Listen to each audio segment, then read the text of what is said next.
AMX-0154S ダグドールは機動戦士ムーンガンダムに登場する機体です。ネオジオン軍の過激派を率いるリュース・クランゲル少佐の機体で、背部に備える大型のバックパックが印象的です。第一次ネオジオン構想時に台頭した第4世代モビルスーツの特徴を有しています。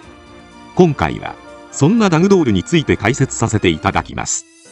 宇宙世紀0088に起こった第一次ネオジオン構想は、一時ネオジオン優勢へと傾いていました。しかしザビ家をみこしに据えたハマーン派を良しとしないグレミートトを中心としたグレミー派が内乱を起こします。そしてコア3およびアクシズにおける戦いでは多くの戦力を失い、ハマーン派グレミー派ともに指導者が戦死したため両軍総崩れとなり、そこにつけ込む形で連邦エウーゴ艦隊が勝利を収めました。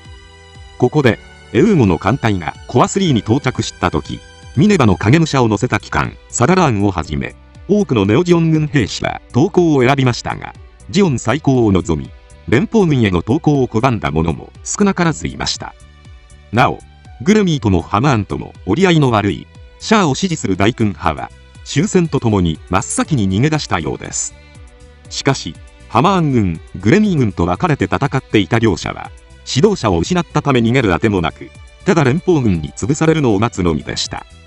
そこへ現れたのがリュース・クランゲルです。リュースは両軍ともに分け隔てなく回収し、自身の母艦であるグワーシャへと誘導します。この際マシュマーの副官だったイリアパゾムもリュース軍へ参加していました。しかしリュースの行為は善意によるものではなく、自身が率いるネオジオン過激派の戦力増強を目的としていました。そんなリュースはザビ家と特別な関係にあり、トト家と並ぶ名家と目されるクラングル家の血筋にあたります。そのため非常に強い影響力を持っていますが、第一次ネオジオン構想による戦いでジオンにおける名家のブランド力は廃れてしまったようです。そのためシャアが持つジオン大君の維持というブランドにも負けない民衆受けする旗印を探していました。そこで目をつけたのがザビ家の意地であるミネバラオザビです。こうして宇宙世紀0092、リュースはミネバの身柄を確保するべくダグドールと共に幻のコロニームーンへとやってきました。ダグドールはネオジオンが宇宙世紀0088から0089頃に開発したモビルスーツで、後頭部に配置された大型バックパックが特徴的です。第一次ネオジオン構想時に生み出された機体ということで、本機も当時のネオジオンが総力を挙げて開発していた第4世代モビルスーツに見られるニュータイプ用のサイコミュ兵器やモビルアーマークラスの高出力ジェネレーターがもたらす大火力兵装を備えています。とはいえ本体が細身なので、搭載されているジェネレーターの出力は第4世代モビルスーツにしては抑え気味の 3820kW となっており、これはゲーマルクの半分以下でドーベンウルフよりも約 27% ほど低い数値です。しかし逆に言えば第4世代モビルスーツにしては機体サイズを抑えつつモビルスーツ2機分の高い出力を獲得しているバランスの取れた総合力の高いモビルスーツと解釈できるのではないでしょうか。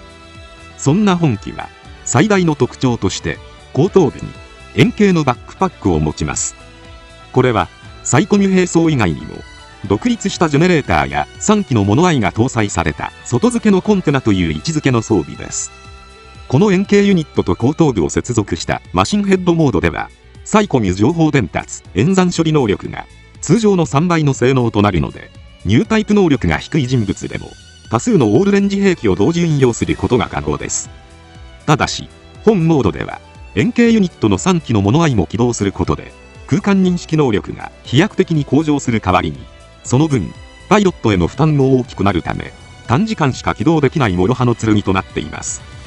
なおデザイナーの行部一平氏曰く、マシンヘッドモードに変身前のモチーフはヘッドホンとフードジャケットを着た少年。変身後はカネゴンのような怪人を意識してデザインされているようで、まさに登場者であるリュースの無邪気な見た目と無慈悲な性格の二面性を体現したようなモビルスーツとなっています。ガンダムダブルゼータで見られた第4世代モビルスーツにおけるサイコミュとしては大きく分けて2種類あり、一つがゲーマルクのように強化したパイロットを乗せる前提のチューンを施したもの、もう一つがドーベンウルフのように一般人でも扱えるようにチューンしたものでした。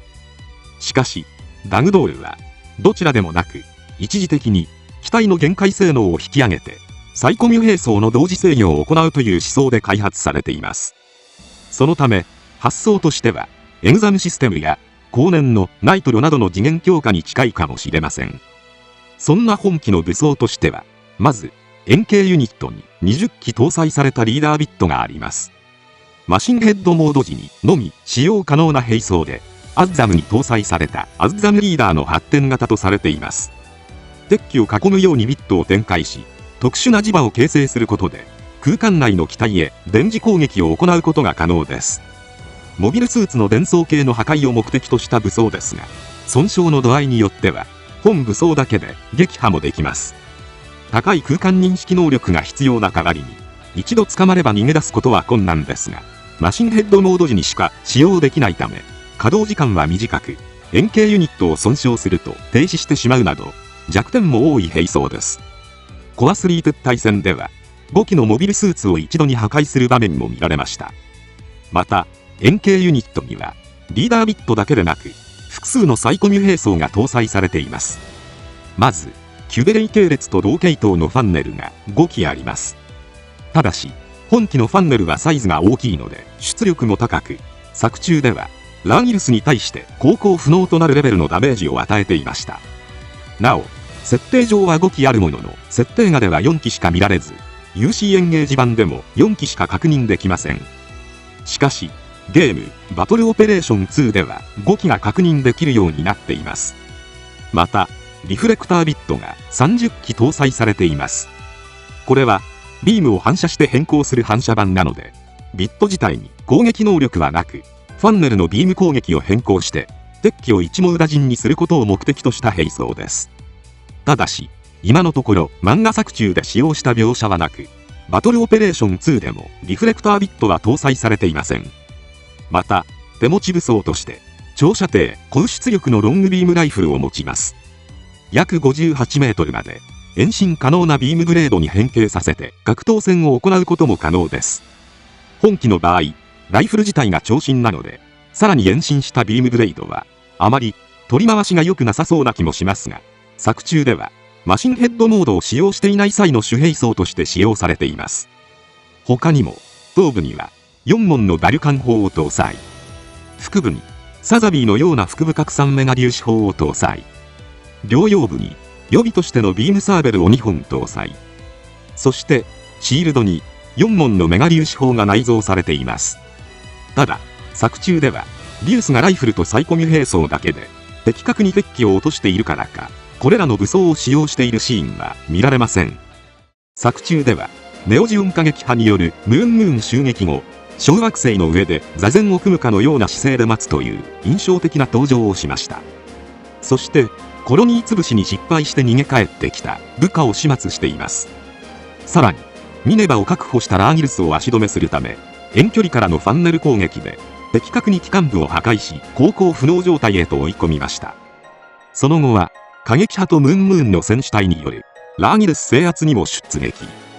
しかし、ユッタがリュースを裏切ったため、ムーンガンダムやリック・リゼカイと交戦状態になりました。ラーギルスに毒ガスを仕掛け、さらに人質に取ったミネバを利用することで、戦いを有利に進めますが、ユッタとアムロのコンビネーションによって、毒ガスは排除されてしまいます。